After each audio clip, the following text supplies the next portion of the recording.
لہٰذا اکلوتا بیٹا یسوع مسیح ہمیں ضرور آزاد کرے گا۔ یسوع مسیح واحد راہ ہے جو آزادی دے سکتی ہے۔ اگر وہ خدا کی طرف سے بھیجے گئے تھے تو وہ کلام کو جانتے، لیکن اگر وہ خدا کی طرف سے نہیں بھیجے گئے تھے وہ اس کلام کو نہیں جانیں گے۔ ابدی اور غیر متغیر کلام خدا۔ ایک کہانی حصہ 78 یسوع مسیح حصہ 4 اناجیل کی کتابیں۔ اب یسوع مسیح کی خدمت آہستہ آہستہ صلیب کی طرف بڑھ رہی ہے، کیونکہ وہ دنیا میں اعلیٰ و ارفع ہونے کے لیے نہیں آیا اور نہ ہی اس دنیا میں اپنی بادشاہی قائم کرنے کے لیے آیا۔ وہ آہستہ آہستہ اس نجات کی تکمیل کے لیے صلیب کے راستے کی طرف جا رہا ہے۔ جو ہی یسوع مسیح کا زیادہ سے زیادہ انکشاف ہوتا گیا تو فریسیوں پر مرکوز یسوع کا انکار اور مضبوط ہوتا گیا، اور سب کچھ یسوع کی موت کی تدفین کے لیے کام کر رہا تھا۔ معجزاتی کام۔ یسوع کی عوامی زندگی کی وزارت کی ایک خصوصیت معجزات کرنا تھی۔ یسوع نے انکشاف کیا کہ وہ خدا کی طرف سے معجزے کرنے کے لیے بھیجا گیا تھا۔ یسوع نے کانا میں شادی کے موقع پر پانی کو مے میں بدل دیا، ہوا اور سمندر کو ساکن کر دیا، 5 روٹیوں اور 2 مچھلیوں سے 5000 افراد کو کھلایا، پانی پر چلا، 4000 افراد کو 7 روٹیوں اور کچھ مچھلیوں سے سیر کیا، اور تب سے تاریخ میں اس نے خدا کے بیٹے کے ذریعے آسمان کے بھید کا انکشاف کیا۔ دنیا کی اصلاح کرنے کے لیے مسترد کر دیا گیا۔ یسوع مسیح نے یہ کہتے ہوئے شریعت کے استاد اور فریسیوں کو ملامت کی، وہ اپنے سب کام لوگوں کو دکھانے کو کرتے ہیں۔ اس نے افسوس کے ساتھ شریعت کے اساتذہ اور فریسیوں کو ان کی ریاکاری شروع کرنے پر بھی ملامت کی۔ یسوع نے ان لوگوں کو ملامت کی جنہوں نے اپنی راست بازی قائم کی، ریاکاری کے ساتھ خدا کی خدمت کی، اور جو دل سے نہیں بلکہ وہ صرف انسانی احکامات کی بنا پر بے فائدہ خدا کی پرستش کرنے کے لیے ہونٹوں سے خدا کی عزت کرتے تھے۔ دنیا نے یسوع سے نفرت کی اور عدم اعتقاد کیا، کیونکہ اس نے زمین پر تمام برائیوں کے خلاف شہادت دی۔ لہٰذا یسوع مسیح کو مسترد کر دیا گیا، اور حتیٰ کہ اسے اپنے آبائی شہر میں بھی مسترد کر دیا گیا تھا۔ یہودیوں کے ہاتھوں ظلم سہا اور دنیا نے یسوع مسیح سے نفرت کی، یہاں تک کہ یسوع مسیح کے بھائیوں نے بھی یسوع پر یقین نہ کیا، اور سردار کاہنوں اور فریسیوں نے اسے پکڑنے کی کوشش کی، لیکن کسی نے بھی اسے نہ پکڑا، کیونکہ ابھی اس کا وقت نہیں آیا۔ اس کے بعد یہودیوں نے یسوع کو سنسار کرنے کی کوشش کی، مسلسل مخالفت کی گئی، اور آخر کار سردار کاہنوں اور فریسیوں نے یسوع مسیح کو قتل کرنے کی سازش کی۔ فانی خوراک کے لیے محنت نہ کرو، بلکہ اس خوراک کے لیے جو ہمیشہ کی زندگی تک باقی رہتی ہے۔ 5 روٹیوں اور 2 مچھلیوں کا حیرت انگیز معجزہ کرنے کے بعد یسوع بھیڑ کو جو یسوع کو پکڑنے اور اسے بادشاہ بنانے کی کوشش کر رہی تھی چھوڑ کر پہاڑ پر چلا گیا، اور دوسرے ہی دن اس نے مجمع کو بتایا کہ کس وجہ سے اور کیسے رہنا ہے۔ پہلے یسوع نے اپنے پاس آنے والی بھیڑ سے کہا، تم مجھے اس لیے نہیں ڈھونڈتے کہ معجزے دیکھو، بلکہ اس لیے کہ تم روٹیاں کھا کر سیر ہوئے۔ اگر انہوں نے نشانوں کو مکمل طور پر دیکھ لیا ہوتا تو وہ اس کے وسیلے سے مسیحا یسوع مسیح کو پا لیتے، لیکن انہوں نے محض معجزے سمجھا اور زمین کے کھانے سے لطف اندوز ہوئے۔ تب یسوع نے دوبارہ کہا، فانی خوراک کے لیے محنت نہ کرو، بلکہ اس خوراک کے لیے جو ہمیشہ کی زندگی تک باقی رہتی ہے، جسے ابن آدم تمہیں دے گا، کیونکہ باپ یعنی خدا نے اسی پر مہر کی ہے۔ اس زمین کا کھانا، اس زمین کی چیزیں بالآخر فنا ہو جائیں گی، یہ غائب ہو جائے گا اور مزید وہاں نہیں رہے گا، تاہم ہمیں دائمی زندگی کے کھانے، زندگی کی روٹی کے لیے جینا چاہیے جو یسوع ہمیں دے گا۔ پھر انہوں نے پوچھا کہ ہم کیا کریں تاکہ خدا کے کام انجام دیں، حتیٰ کہ وہ یہ بھی نہیں جانتے کہ وہ کیا پوچھ رہے ہیں یا یسوع کیا بات کر رہا ہے۔ آخر میں یسوع نے کہا کہ وہ جو کچھ کرتے ہیں وہ اہم نہیں ہے، لیکن خدا کا کام یہ ہے کہ جسے اس نے بھیجا ہے اس پر ایمان لاؤ۔ یہ کچھ کام کر کے لوگوں کی راست بازی کی تعمیر کے بارے میں نہیں ہے، بلکہ یہ جاننے کے بارے میں کہ وہ گنہگار ہیں اور نجات دہندہ یسوع مسیح پر ایمان لا کر زندگی کی روٹی کھانے کے بارے میں ہے۔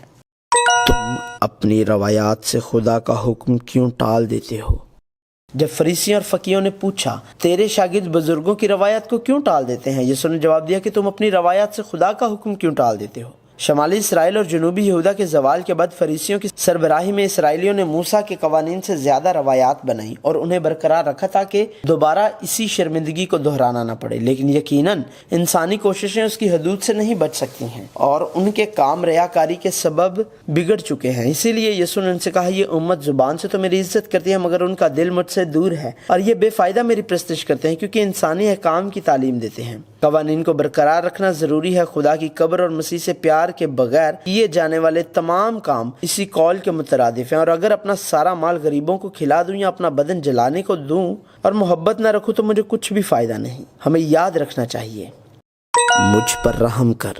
یسوع کی عوامی زندگی کے دوران اس نے بہت سے بیمار لوگوں کو شفا بخشی، اور ایک بار ایک کنانی عورت نے چلا کر کہا، اے خداوند ابن داؤد مجھ پر رحم کر، ایک بدرو میری بیٹی کو بہت ستاتی ہے۔ یہ اس کی بیٹی ہے جو تکلیف میں مبتلا ہے کیونکہ اسے ایک بدرو ستاتی ہے، لہٰذا اسے یہ کہنا چاہیے تھا میری بیٹی پر رحم کر، لیکن اس کے بجائے اس عورت نے کہا مجھ پر رحم کر۔ اس کی وجہ یہ تھی کہ بیٹی کی تکلیف ماں کی تکلیف ہے۔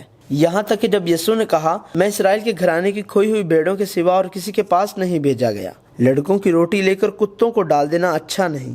عورت ماں پھر بھی اپنی مستعدی سے باز نہ آئی اور کہا، ہاں خداوند، کیونکہ کتے بھی ان ٹکڑوں میں سے کھاتے ہیں جو ان کے مالکوں کی میز سے گرتے ہیں، چونکہ یہ اس کی اپنی بیٹی کے بارے میں ہے جو اس کے اپنے آپ سے زیادہ قیمتی ہے۔ آخرکار عورت ماں نے یہ الفاظ سنے، عورت تیرا ایمان بہت بڑا ہے، جیسا تو چاہتی ہے تیرے لیے ویسا ہی ہو۔ یسوع جانتا تھا کہ اس کی بات سے کوئی فرق نہیں پڑتا۔ عورت کی اپنی بیٹی سے محبت ان سب پر غالب آئی، اور اس ماں کے وسیلے سے بائبل اس بات کا انکشاف کرتی ہے کہ محبت کتنی شدید ہے کہ خدا نے اپنے فرزندوں کے لیے اپنے آپ کو اکلوتے بیٹے یسوع مسیح کے طور پر بھیجا۔ تم مجھے کیا کہتے ہو؟ یسوع نے اپنے شاگردوں سے پوچھا کہ لوگ ابن آدم کو کیا کہتے ہیں؟ یسوع واقعتاً لوگوں کی رائے جاننا نہیں چاہتا تھا بلکہ اپنے شاگردوں کی رائے جاننا چاہتا تھا۔ اسی وجہ سے اس نے فوراً پوچھا، مگر تم مجھے کیا کہتے ہو؟ پطرس نے اعتراف کیا، تو زندہ خدا کا بیٹا مسیح ہے۔ اور یسوع کی طرف سے سنا کہ یہ بات گوشت اور خون نے نہیں بلکہ میرے باپ نے جو آسمان پر ہے تجھ پر ظاہر کی ہے۔ اور یسوع روح القدس کے ذریعے ہم سے یہی سوال پوچھ رہا ہے، یہ لوگوں سے نہیں ہے، مگر تم مجھے کیا کہتے ہو؟ انہوں نے یسوع کے سوا کسی کو نہیں دیکھا۔ ان شاگردوں کے لیے جو ابھی تک نہیں جانتے کہ یسوع کی تکلیف اور موت کا کیا مطلب ہے، یسوع نے کہا، جو یہاں کھڑے ہیں ان میں سے بعض ایسے ہیں کہ جب تک ابن آدم کو اس کی بادشاہی میں آتے ہوئے نہ دیکھ لیں گے، موت کا مزہ ہرگز نہ چکھیں گے۔ اور 6 دن کے بعد وہ 12 شاگردوں میں سے پطرس، یعقوب اور یوحنا کے ساتھ ایک اونچے پہاڑ پر گیا۔ وہاں یسوع پرانے عہد نامہ کی نمائندگی کرنے والے 2 نبیوں موسیٰ اور ایلیا کے ساتھ بات کرتا ہے۔ موسیٰ وہ نبی تھا جس نے شریعت کی نمائندگی کرتے ہوئے موسیٰ کی 5 کتابیں لکھی، اور ایلیا حتیٰ کہ کسی تحریری اندراج کے بغیر وہ نبی تھا جو موت کو دیکھے بغیر آسمان پر چلا گیا تھا۔ یہ وہ نبی تھے جنہوں نے ابراہیم اور داؤد سے مختلف کردار ادا کیا۔ یہ رسولوں کے لیے ایک خواب کی طرح کا لمحہ تھا۔ ہم اسے پطرس سے یہ کہتے ہوئے دیکھ سکتے ہیں، اے خداوند، ہمارا یہاں رہنا اچھا ہے، تاہم ابھی وقت نہیں آیا۔ یہ ایسا ہی ہے جیسے یسوع نے کہا، جس نے مجھے بھیجا ہے، ہمیں اس کے کام دن ہی دن کو کرنا ضرور ہے۔ وہ رات آنے والی ہے جس میں کوئی شخص کام نہیں کر سکتا۔ موسیٰ اور ایلیا نے یسوع کے ساتھ کیا گفتگو کی تھی، اس سے بھی زیادہ اہم یہ تھا کہ ان 2 نبیوں کو نہیں دیکھا گیا اور صرف یسوع ہی باقی رہا۔ سب غائب ہو جائیں گے، صرف یسوع ہی باقی رہے گا، صرف کلام باقی رہے گا، صرف روح القدس جو بطور یسوع بھیجا جائے گا باقی رہے گا۔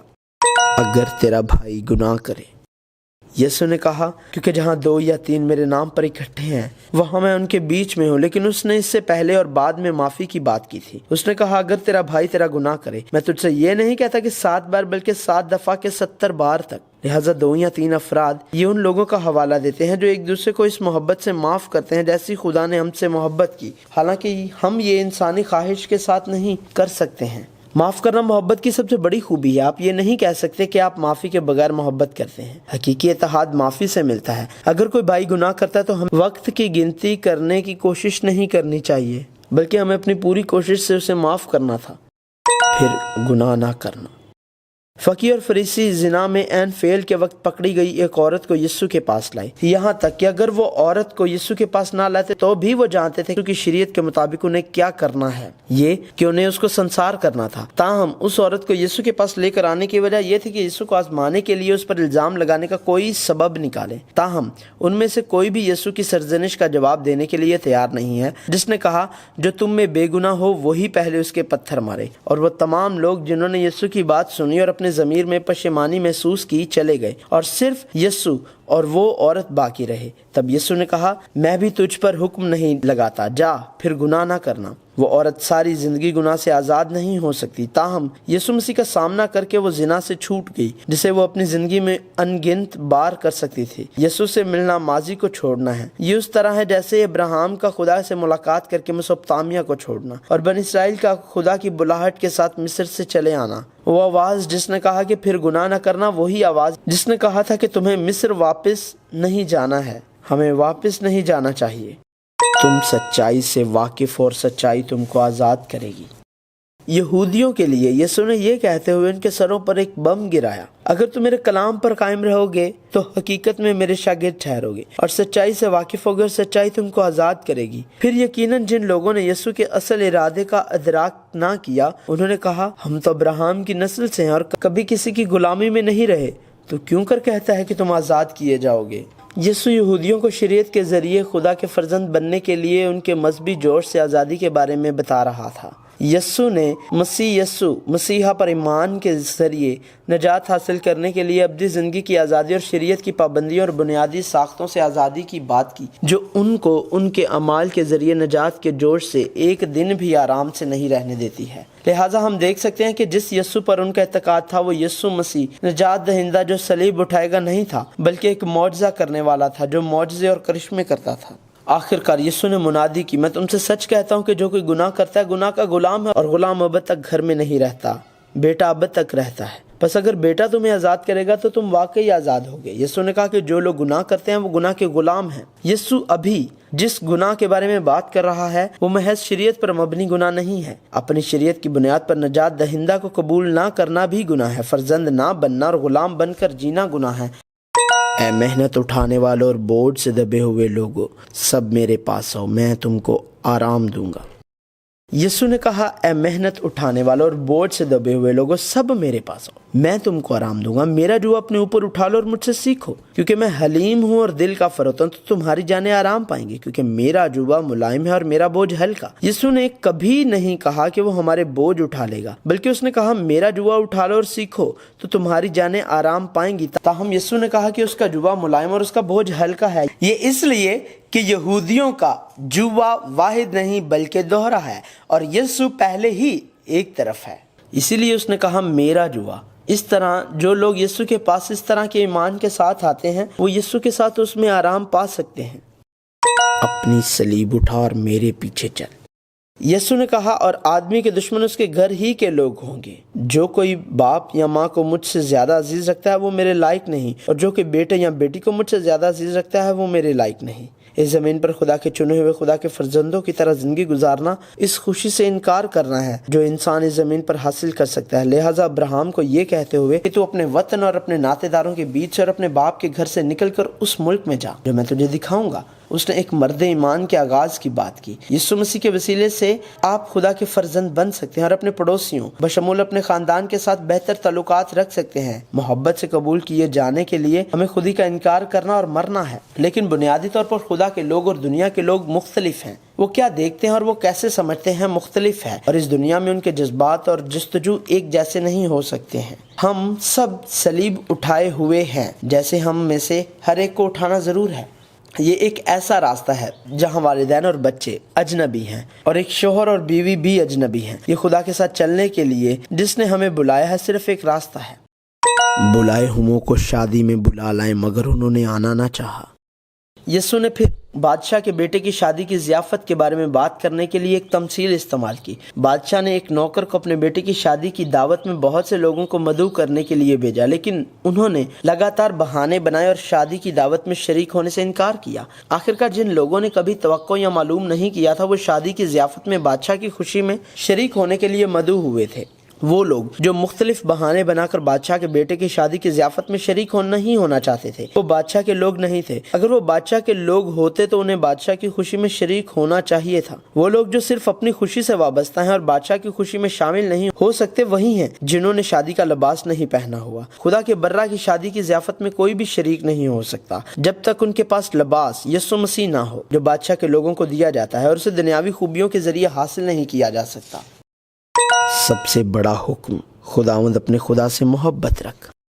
یسوع کو آزمانے کے لیے ایک فریسی نے پوچھا، اے استاد توریت میں کون سا حکم بڑا ہے؟ یہ ایک گھر کا کام تھا جس کو وہ پرانے عہد نامے کی تاریخ کے پس منظر کے ساتھ اپنی زندگی بھر حل نہ کر سکے تھے۔ یسوع کے لیے جس نے پہلے ہی صدوقیوں کو جواب دینے سے قاصر کر دیا تھا، وہ سمجھتے تھے کہ وہ اس کو زیر کر سکیں گے اور ایک ایسے بے حد مشکل سوال کے ساتھ آئے گا جس کا جواب وہ خود بھی نہ جان سکتے تھے۔ یہ ان کے لیے جو شریعت کے ماننے کو اعلیٰ فضیلت سمجھتے ہیں ان میں سے صرف ایک کا انتخاب کرنا تقریباً ناممکن ہے۔ تاہم یسوع نے شریعت کا نچوڑ بیان کرتے ہوئے ان بہت سارے قوانین میں سے ایک کا انتخاب نہیں کیا، بلکہ اعلان کیا، خداوند اپنے خدا سے اپنے سارے دل اور اپنی ساری جان اور اپنی ساری عقل سے محبت رکھ۔ در حقیقت پرانے عہد نامہ میں ان الفاظ کا بار بار ذکر کیا گیا ہے۔ اگر ہم خدا کے دل سے پرانے عہد نامہ کو لیں تو یہ وہ کلام ہے جسے ہم آسانی سے اس کے مرکز میں پا سکتے ہیں۔ تاہم جس طرح یسوع نے کہا، اگر تم اندھے ہوتے تو گنہگار نہ ٹھہرتے، مگر اب کہتے ہو کہ ہم دیکھتے ہیں، بس تمہارا گناہ قائم رہتا ہے۔ وہ اپنے آپ کو شریعت کے ماننے والے راست باز لوگوں کے طور پر دیکھتے ہیں، لہٰذا وہ حقیقی نجات دہندہ یسوع مسیح کو دیکھ یا قبول نہیں کر سکتے ہیں۔ وہ جو شریعت کی پاسداری سے نہیں بلکہ خدا سے محبت کرنے کے سبب سے اور نجات دہندہ کے ذریعے خدا کے پاس جاتے ہیں، ان کے پاس غیر مشروط فضل کا احساس کرتے ہوئے اپنے پڑوسیوں سے محبت کرنے کے سوا کوئی چارہ نہیں۔ یہ لازم و ملزم بات ہے، جیسا کہ یسوع نے کہا تھا، اپنے پڑوسی سے اپنی مانند محبت رکھ، اور یوحنا رسول نے کہا، ایمان بھی اگر اس کے ساتھ حمال نہ ہو تو اپنی ذات سے مردہ ہے۔ ہمیں خوشی منانا اور شادمان ہونا مناسب تھا۔ یسوع نے 3 تمثیلیں استعمال کرتے ہوئے ایک کہانی سنائی۔ تینوں ہی تمثیلیں کھوئے ہوئوں کی بات کرتی ہیں۔ کھوئی ہوئی بھیڑیں وہ بھیڑیں نہیں تھیں جو باہر تھیں، بلکہ وہ اندر تھیں اور پھر کھو گئیں۔ درہم اصل میں ایک اور درہم کے ساتھ تھا اور کھو گیا تھا، اور دوسرا بیٹا جو گھر سے نکلا وہ خود ہی باہر چلا گیا تھا۔ لیکن بائبل اس کے بارے میں کھوئے ہوئے بیٹے کی طرح بات کرتی ہے۔ یہ خدا کے لوگوں کے لیے ایسا ہی ہے جو اس دنیا میں خدا کی طرف سے بلائے جاتے ہیں۔ یہ کھو گیا تھا، لہٰذا پولس رسول نے منادی کی کہ ہماری شہریت آسمان میں ہے، یہ خدا کی بادشاہی سے ہے۔ اگرچہ ہم تھوڑی دیر کے لیے اس دنیا میں اپنا راستہ کھو بیٹھے، لیکن یسوع جو بطور راہ، حق اور زندگی آیا کے وسیلے سے اس مقام پر واپس آنے کا عمل گھر کی طرف جانے والے پردیسی کی زندگی ہے۔ اس کے علاوہ یسوع نے مالک کی خوشی کے بارے میں بات کرنے کے لیے 3 تمثیلیں استعمال کی۔ کھوئی ہوئی ایک بھیڑ کو پانے کی خوشی کی وجہ سے دوستوں اور پڑوسیوں کو ضیافت کے لیے مدعو کیا گیا، اور دوستوں اور پڑوسیوں نے اس ضیافت میں شرکت کی، اور ایک بار پھر کھوئے ہوئے درہم کو پانے کی خوشی کی وجہ سے دوستوں اور پڑوسیوں کو ضیافت کی دعوت دی گئی، اور دوستوں اور پڑوسیوں نے اس ضیافت میں شرکت کی۔ نیز باپ نے جس نے اپنے کھوئے ہوئے بیٹے کو پا لیا تھا ضیافت کی، اور سب خوش ہیں، لیکن گھر میں صرف بڑا بیٹا خوشی میں شامل ہونے سے قاصر ہے۔ یہاں باپ نے بڑے بیٹے سے کہا، لیکن خوشی منانا اور شادمان ہونا مناسب تھا، کیونکہ تیرا یہ بھائی مردہ تھا، اب زندہ ہوا، کھویا ہوا تھا، اب ملا ہے۔ ہمیں ذہن میں رکھنا چاہیے، چاہے ہم اب بھی جو محنت کر رہے ہیں وہ خدا کی خوشی کا حصہ ہے، یا ہم اپنی خوشی کے لیے خدا کا نام پکار رہے ہیں، یہاں تک کہ اگر ہم دن کی گرمی اور رات کی سردی میں سخت محنت کرتے ہیں اور سارا دن اس گرمی کو برداشت کرتے ہیں، تو ہمیں معلوم ہونا چاہیے کہ ہم یہ کس کے لیے کر رہے ہیں۔ آخر اول ہو جائیں گے اور اول آخر۔ اب یسوع آخری فسح کے موقع پر موت کی صلیب اٹھا کر یروشلم میں داخل ہونے سے پہلے پاکستان کے مزدور کی تمثیل سناتا ہے۔ یہ ان مزدوروں کی جنہیں روزانہ 1 دینار کی ایک بڑی رقم کا وعدہ کرنے کے بعد صبح سویرے بلایا گیا تھا، اور ان مزدوروں کی کہانی ہے جنہیں پاکستان کے کام کے اختتام سے 1 گھنٹہ قبل بلایا گیا تھا۔ مالک نے مزدوروں کو ان کی اجرت دی، پہلے ان لوگوں کو جو بعد میں آئے تھے، اور اس طرح انہوں نے جو پہلے آئے تھے توقع کی کہ انہیں زیادہ اجرت ملے گی، اگرچہ 1 دینار تھوڑی رقم نہ تھی۔ خدا جو پاکستان کا مالک ہے اس کہانی کے ذریعے انسان کی حقیقت کو ظاہر کر رہا ہے۔ اگرچہ یہ حصہ چھوٹا نہیں ہے، لیکن اس نے واضح کہا ہے کہ موازنہ کرنے سے سامنے آنے والی شکایات عدم اطمینان اور احساس کمتری گناہ پر مبنی ہے، اور اس سے بھی اہم بات یہ ہے کہ چاہے انہوں نے تھوڑے سے وقت کے لیے کام کیا ہو یا سارا دن کام کیا، اگر انہیں پہلی جگہ نہ بلایا گیا ہوتا تو وہ سارا دن بے معنی طور پر گزارتے، لیکن انہوں نے مالک کے فضل کے لیے جس نے انہیں بلایا یا اس مالک سے پیار کی وجہ سے کام نہیں کیا، انہوں نے اپنے لیے سخت محنت کی، اگرچہ انہوں نے سارا دن گرمی کو برداشت کیا یا ریاکاری کی، اور یہ انسانی برائی ہے۔ اب یسوع کی عوامی زندگی کی خدمت ختم ہو رہی ہے اور وہ صلیب کے راستے کی طرف جائے گا۔ صلیب کا یہی راستہ خدا کے لوگوں سے محبت کی کہانی ہے کہ خدا نے ان کے لیے خود کو یسوع مسیح کی حیثیت سے صلیب پر مارا اور مر گیا۔ خدا کی وہ کہانی جو کامل ہے، دنیا کی عظمت، عزت اور طاقت کی وجہ سے نہیں، اور اپنی محبت کی وجہ سے تمام گناہوں کو برداشت کیا۔ یسوع مسیح کی یہ کہانی جاری ہے۔